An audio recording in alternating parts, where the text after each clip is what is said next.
It is November 1947. London is still scarred by war. Bombed-out buildings stand like broken teeth. Food is rationed, coal is scarce, and most people queue for hours just to buy a few ounces of butter or tea. The country is tired, grieving, and poor. And yet, on the morning of November 20th, crowds begin to gather on the damp streets outside Buckingham Palace. They wait not for bread, not for coal, but for a glimpse of something else entirely: a fairy tale. The fairy tale of Princess Elizabeth's wedding. Elizabeth, the eldest daughter of King George VI, is just 21 years old. She has chosen to marry a tall, dashing naval officer, Philip Mountbatten, who had fought bravely in the war. For millions of ordinary Britons weary of grief and ration books, this wedding seemed to promise hope, continuity, and maybe even joy. And yet, beneath the dazzling tiara, beneath the champagne smiles, beneath the silk and the pearls, there was a secret. Because while the streets roared with excitement, while BBC Radio carried the vows into kitchens and pubs, and even to remote villages abroad, one truth was carefully hidden. This was not a modest wedding at all. Behind closed doors, it was a display of wealth and luxury that ordinary Britons could not even dream of in 1947. The story of Elizabeth's wedding is therefore a story of contrasts. Publicly, it was presented as a restrained, almost modest ceremony, a service to the nation. Privately, it was filled with glittering jewels, imported delicacies, and royal privilege. And it is this tension, this delicate balancing act between spectacle and secrecy, that makes it one of the most fascinating royal events of the 20th century. Let us start with the dilemma faced by Elizabeth's parents, King George VI and Queen Elizabeth. The war had ended only 2 years earlier. Britain was still under strict rationing, harsher in some respects than during the conflict itself. Bread, meat, sugar, butter, eggs, all were controlled. The King and Queen knew that a lavish wedding could provoke bitterness. After all, how could the monarchy feast on champagne and pheasant, while ordinary families stretched a single chicken to feed 6 mouths? For a time, there were even serious discussions of holding the wedding in private, within the walls of Windsor Castle. But the mood of the people was clear. Newspapers ran polls, citizens wrote letters. Despite the shortages, despite their own hunger, most Britons longed for a great royal wedding. They wanted pageantry, they wanted carriages and music and trumpets. They wanted proof that beauty and grandeur had not been extinguished by bombs and blackouts. And so the decision was made. The wedding would be public, magnificent, and broadcast to the world. On the morning of the ceremony, Elizabeth set off from Buckingham Palace in the golden Irish state coach, the same carriage once used by Queen Victoria. She wore a wedding dress of ivory satin, decorated with 10,000 seed pearls and embroidered with garlands of orange blossoms. The design, created by Norman Hartnell, was inspired by Botticelli's Primavera. To the people, this was not simply a gown, it was art, a symbol, a reminder that life and beauty could grow again after war. But here is the fascinating contradiction. While the government promoted austerity, while advertisements urged people to make do and mend, the princess appeared in priceless jewels and a dress so extravagant that it required special permission to bypass rationing rules. In fact, ordinary women at the time had to use clothing ration coupons to buy fabric for their wedding dresses. Elizabeth, symbolically, had to collect coupons as well. Newspapers proudly reported that she had received 200 clothing coupons as a wedding gift from the government. Though, of course, the truth was that her dress could never have been made under normal rationing. It was a polite fiction. By the time the golden carriage reached Westminster Abbey, 2,500 guests were waiting inside, including kings and queens of other nations. Outside, a BBC broadcast crew prepared for something historic: the first live international coverage of a royal wedding. More than 200 million people across the world tuned in. In a Britain where most people still owned no television, families gathered around radios to hear the solemn words of the Archbishop of Canterbury, binding Elizabeth to Philip in marriage. And yet, the most carefully guarded secret of all was not the tiara, nor the pearls, nor the imported fabric. The secret was what happened after the vows, at the royal banquet in Buckingham Palace. A feast so luxurious that, even decades later, parts of it remain hidden from the public. When the newlyweds left Westminster Abbey and returned to Buckingham Palace, the world saw only the surface. A radiant couple on the balcony, waving to a jubilant crowd. But what the world did not see was what awaited them inside the palace. The press had been told that what followed was merely a wedding breakfast. That phrase was carefully chosen, almost comically modest. In reality, it was a banquet of the highest order, held in the glittering ballroom of Buckingham Palace, and attended by 150 of the most powerful and privileged people in Europe. Kings, queens, dukes, aristocrats, ministers, all seated at a table that stretched like a river of silver and crystal. But here is the intriguing twist. No member of the press was permitted inside, not a single journalist, not a single photographer. That alone was unusual. For over a century, royal banquets had been recorded in exquisite detail, menus published in newspapers, illustrations of grand dining halls, lists of delicacies consumed. But in 1947, silence. A silence so strict that, even today, no photographs of the meal exist. Why such secrecy? The answer lies in the ration books, still sitting in every British kitchen drawer. For ordinary families, sugar was so scarce that even a birthday cake was a luxury. Butter and eggs were rationed to ounces. To reveal a feast of game birds, imported wines, or French champagne could have sparked outrage. The monarchy, aware of its fragile relationship with a weary public, simply could not risk being seen as indulging in excess. And yet, of course, there was excess. We know now, thanks to documents quietly released decades later, that the menu was far from modest. There was filet of sole, named in Philip's honour. There were partridges stewed with green beans, apples and hazelnuts. There was a so-called royal salad, its exact recipe still a mystery, and there was strawberry ice cream named Princess Elizabeth. These dishes were described in French on the official menu, as if to cloak them in aristocratic refinement. But that was only part of the story. Half of the menu, the left-hand side, was deliberately cut away before it was ever made public. What would it have shown? Almost certainly a list of wines and champagnes.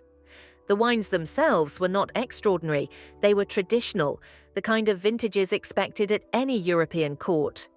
But here was the danger. France's Champagne region had, during the war, fallen under the control of the Nazi-allied Vichy government. To drink champagne in 1947 was to risk reminding the public of collaboration, profiteering, and the suffering of occupied France. The optics would have been disastrous, so the palace chose silence, a silence that continues, astonishingly, even into the 21st century. One thing they could not hide, however, was the wedding cake. Or perhaps we should call it the cake of cakes. It was not baked in London, but by the Scottish company McVitie and Price, famous for their biscuits. And it was vast, 2.7 meters tall, almost the height of a small tree. It was more than a cake, it was a tower, layered with fruit and rum-soaked sponge, decorated with intricate royal symbols.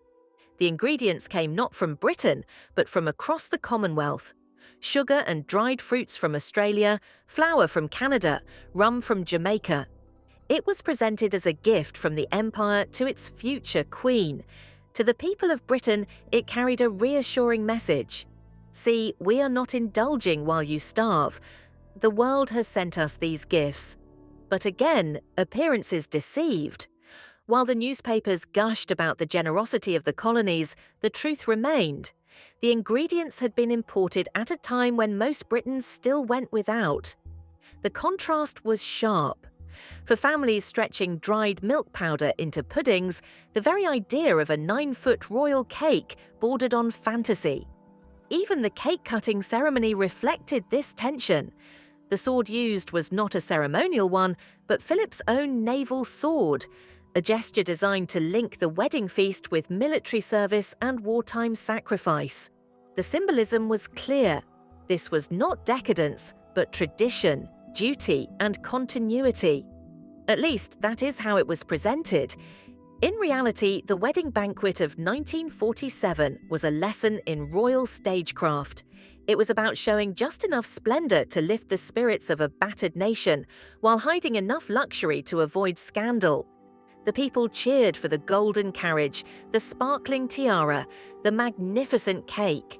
What they did not see was the champagne quietly poured in crystal glasses, the whispered toasts, the soft clink of silver cutlery over dishes no ordinary citizen could ever taste. And this is perhaps the most striking truth. The monarchy survived the austerity years, not by abandoning wealth, but by disguising it. If the secret banquet was carefully hidden from the eyes of the public, one thing was deliberately put on display: the wedding ceremony itself. And in 1947, this display was unlike anything the world had ever seen. For the first time, a royal wedding was not only photographed, but broadcast live by the BBC. Millions in Britain huddled around radios, their living rooms glowing with the faint warmth of coal fires. As voices from Westminster Abbey crackled over the airwaves, families leaned closer, straining to hear the solemn words of the Archbishop of Canterbury.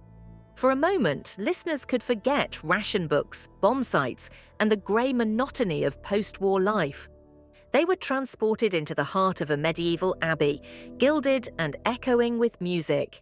But the audience did not stop at Britain's shores. An estimated 200 million people worldwide tuned in. The reach of this broadcast was extraordinary for its time, stretching from Canada to India, from Australia to Africa. The empire might have been fraying, but on this day it was united in sound. From remote farms in New Zealand to cafes in Cairo, listeners shared the same ceremony, the same vows, the same choral hymns. This was no accident. The wedding was deliberately used as a tool of soft power. Britain was weakened, its economy in crisis, its colonies restless, its global dominance slipping. But here was a chance to project stability, tradition, and majesty. The young princess, radiant and dutiful, embodied continuity. Her groom, a decorated naval officer, represented courage and modernity. Together they symbolized a monarchy that could adapt to a new era without losing its mystique. And indeed, mystique was carefully cultivated. Every detail of the ceremony was designed to radiate symbolism. The tiara Elizabeth wore, the Queen Mary fringe tiara, had a story of its own. It had once been a necklace, transformed into a tiara for Queen Mary, and later loaned to Elizabeth for her wedding day. Its diamonds sparkled not just as ornaments, but as heirlooms of continuity, a reminder that dynasties endure even as empires fall. Even the route through London was staged as theatre. The golden carriage, escorted by mounted guards, passed through streets lined with thousands of ordinary citizens. Many had risen before dawn to secure a place. They waved, cheered, and sang, despite the November chill. For them, it was not only a wedding, it was an affirmation that life would go on, that beauty and ceremony still had a place in a battered, uncertain world. Yet what made this event different from earlier royal spectacles was the medium. Radio transformed the experience. Suddenly, a coal miner in Wales and a housewife in Manchester could feel as though they were inside Westminster Abbey. And beyond the empire, the broadcast functioned almost like a diplomatic message. Britain might be hungry, bombed, and indebted to America, but its monarchy was still the most dazzling on earth. The press leaned heavily into this narrative. British newspapers ran headlines about the fairy tale wedding, portraying Elizabeth as a symbol of renewal. Foreign journalists, too, were fascinated. American papers gushed over the glamour. In France, still recovering from occupation, the images of silk and pearls felt like an echo of old-world splendor. In India, which had achieved independence just 3 months earlier, the wedding was followed with equal fascination, part admiration, part skepticism. Because here lies another truth. The royal wedding was not only about joy, it was also about politics. By uniting millions in shared admiration, the monarchy was reasserting its relevance at a time when Britain's power was shrinking. The empire was crumbling, India was gone, colonies in Africa and Asia were moving toward independence. Yet the wedding allowed Britain to claim a kind of symbolic leadership, a cultural and emotional empire, if not a territorial one. And for Elizabeth herself, the ceremony marked not just the beginning of a marriage, but the beginning of her public myth. She was no longer simply the daughter of a king. She was a future queen who had already, in the eyes of millions, taken on the role of national mother, a symbol of endurance, sacrifice, and unity. Still, the paradox remained. This was a celebration of hope amid austerity, a display of wealth carefully staged to look like modesty. The people cheered the tiara but did not see the champagne. They marveled at the cake but did not taste the pheasant. And perhaps that was the point. The monarchy, like any great stage performance, gives the audience what it wants to see, while keeping the rest hidden behind velvet curtains. If the wedding of November 1947 dazzled the world, it also marked the beginning of one of the most scrutinized marriages of the 20th century. For behind the tiaras, the carriages, and the cheering crowds were two very young people: Elizabeth Alexandra Mary Windsor, just 21, and Philip Mountbatten, 26, standing at the threshold of a life neither could fully predict. To the public, the match looked romantic, almost destined. A beautiful princess and a handsome naval officer who had fought bravely in the war, what could be more perfect? But in reality, their union was far from simple. Philip, though born a prince of Greece and Denmark, had endured a childhood of exile and upheaval. His family had been driven from Greece when he was an infant. His father lived in Monte Carlo, his mother in a convent. He grew up in Britain, largely alone, educated at Gordonstown, a Spartan school in Scotland that instilled discipline and toughness. During the war, he served with distinction in the Royal Navy, even witnessing combat in the Mediterranean. By the time he married Elizabeth, he was, in many ways, a self-made man, shaped by resilience and duty. But his foreign roots were viewed with suspicion. Britain in 1947 was still haunted by the war. Philip's German family connections, his sisters had married into German aristocracy, some with Nazi ties, raised eyebrows among courtiers and politicians. To marry Elizabeth, he had to renounce his Greek and Danish titles, become a naturalized British subject, and take his mother's family name, Mountbatten. Even then, some at court considered him too foreign. Winston Churchill himself supported the marriage, but others whispered doubts. For Elizabeth, the attraction had been strong since her teenage years. She had first met Philip at the age of 13, during a visit to the Naval College at Dartmouth. He was tall, blonde, athletic, and full of energy, so different from the polished courtiers she knew. Letters passed between them during the war, and Elizabeth's affection only grew. By the time peace came, she was determined. For her, there was no other choice of husband. Their wedding then was not only a national event, but also a personal triumph. Against the hesitation of some in the royal household, against whispers about his background, Elizabeth had chosen Philip and won. But choice came at a price. From the very first days of their marriage, Philip faced a unique challenge: how to be both a husband and a consort. He was a man of action, a naval officer used to command, suddenly placed in the shadow of a wife who would one day rule an empire. For Elizabeth, duty was clear: monarchy first, everything else second. For Philip, this meant sacrifice, giving up his career, his independence, even his surname in official life.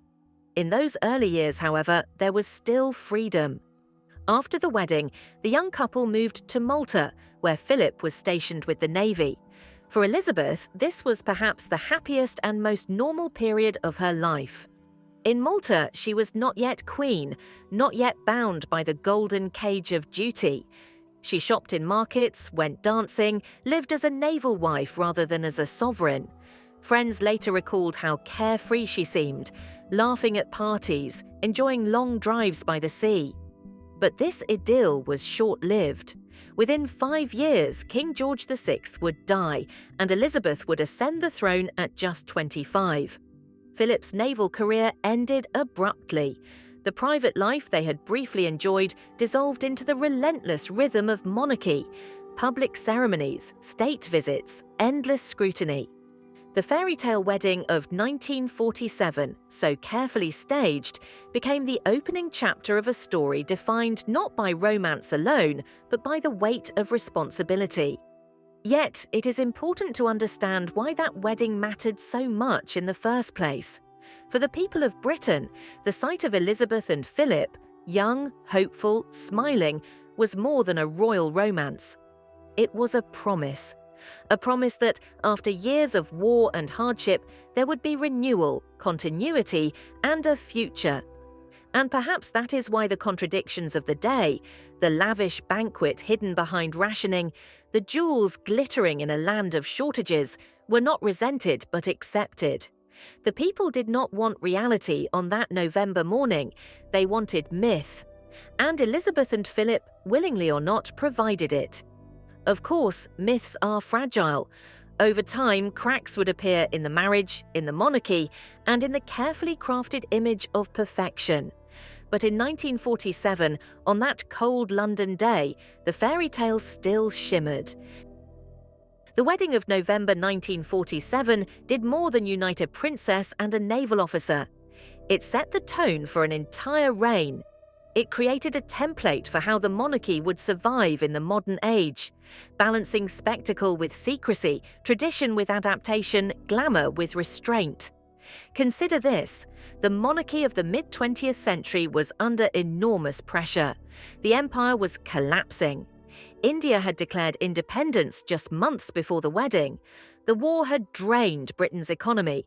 Many questioned whether the institution of monarchy was still relevant in a world of ration books, rebuilding, and social change. The wedding provided an answer. By staging a fairy tale spectacle, broadcast to millions across the globe, the royal family reminded people of what the monarchy did best: provide pageantry, stability, and continuity. It was not about policy or politics, but about feeling. The monarchy offered something no government could: ritual, tradition, and the illusion of timelessness. And yet, what makes this event so fascinating is the careful balancing act behind it. The monarchy had to sparkle, hence the diamonds, the satin gown, the golden carriage, but it could not appear too indulgent, hence the talk of ration coupons, the downplaying of the feast as a wedding breakfast, the absence of press at the banquet table. Every decision was calculated, every image chosen to satisfy two contradictory demands: to dazzle and to reassure. This balancing act became a hallmark of Elizabeth's reign. Over the decades, she would appear both glamorous and restrained, both distant and familiar. She learned, perhaps from that very wedding, that survival as a monarch depends not on revealing everything, but on showing just enough. It is telling that even now, more than 70 years later, parts of the 1947 wedding remain shrouded in mystery. We still do not know precisely what wines were served at the banquet, or why details of the menu were cut away before being archived. The palace has never explained. Perhaps the truth was banal, perhaps it was politically awkward, or perhaps secrecy itself is the point. The monarchy thrives not on transparency, but on mystique. What we do not know, we imagine, and imagination is often more powerful than fact. The wedding also marked the beginning of a new kind of royal image-making. For the first time, the monarchy was not just a national institution, but a global media phenomenon. The BBC broadcast carried Elizabeth's vows to hundreds of millions across continents. In an age before mass television, this was revolutionary. It turned a family event into a global spectacle, binding together people of very different nations under a shared story. Britain may have been losing its empire, but it gained something else: cultural influence, the ability to project royal tradition as a kind of soft power. This strategy has endured. Think of Charles and Diana in 1981, William and Kate in 2011, Harry and Meghan in 2018. Each royal wedding presented as both a love story and a national pageant, each carefully broadcast and curated, each offering the public a dose of fairy tale wonder, and yet each also shadowed by secrecy, by questions of what we are not told. Perhaps this is why the 1947 wedding of Elizabeth and Philip still captures our imagination. It was not simply a celebration, it was a mask, a performance, a story told at a time when people desperately wanted to believe in stories. Behind the ration books and rubble, the monarchy gave them a vision of satin gowns, sparkling tiaras, and towering cakes. Behind the carefully worded headlines and edited menus, it preserved its own privilege, and in doing so, it secured its survival.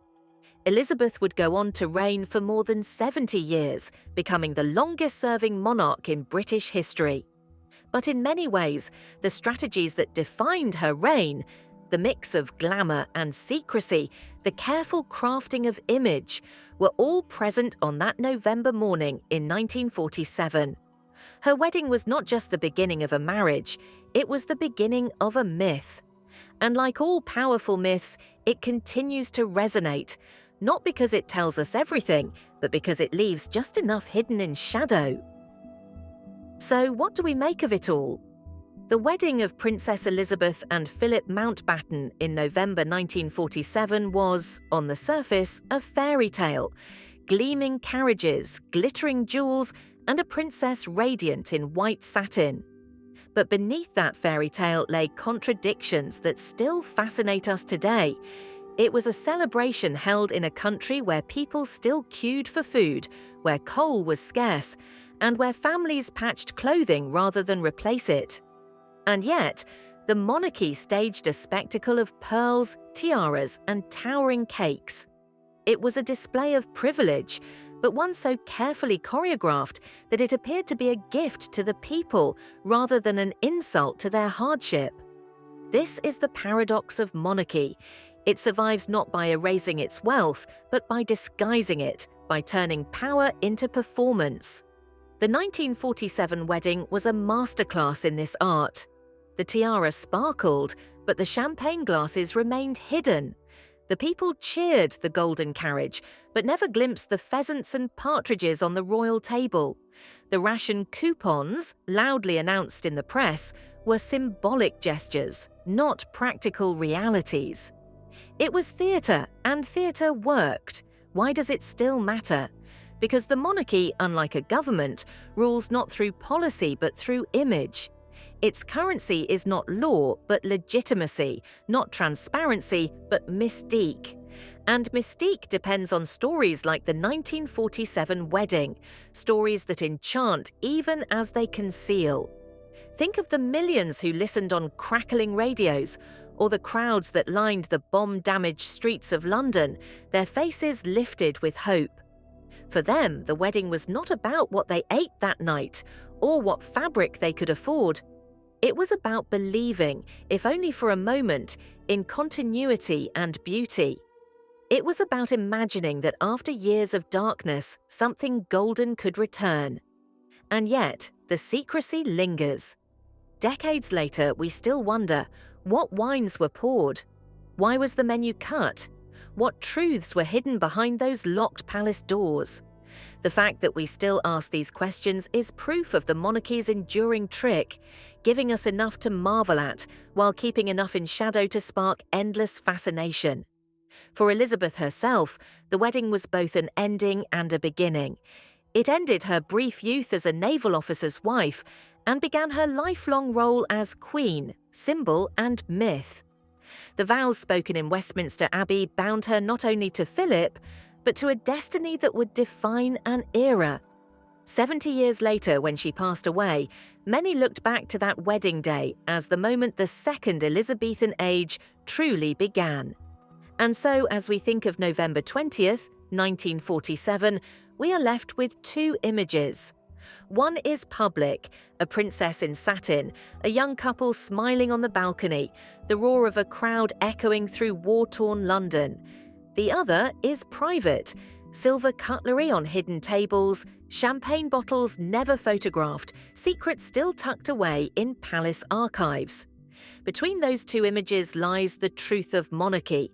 It is both seen and unseen, both open and hidden, both real and mythical. The wedding of Elizabeth II was never just a wedding. It was a performance of power, a survival strategy, and a story told so well that people wanted to believe in it. And perhaps that is why, all these decades later, we are still talking about it. Still searching for the details left out. Still enchanted by what was shown, and haunted by what was not.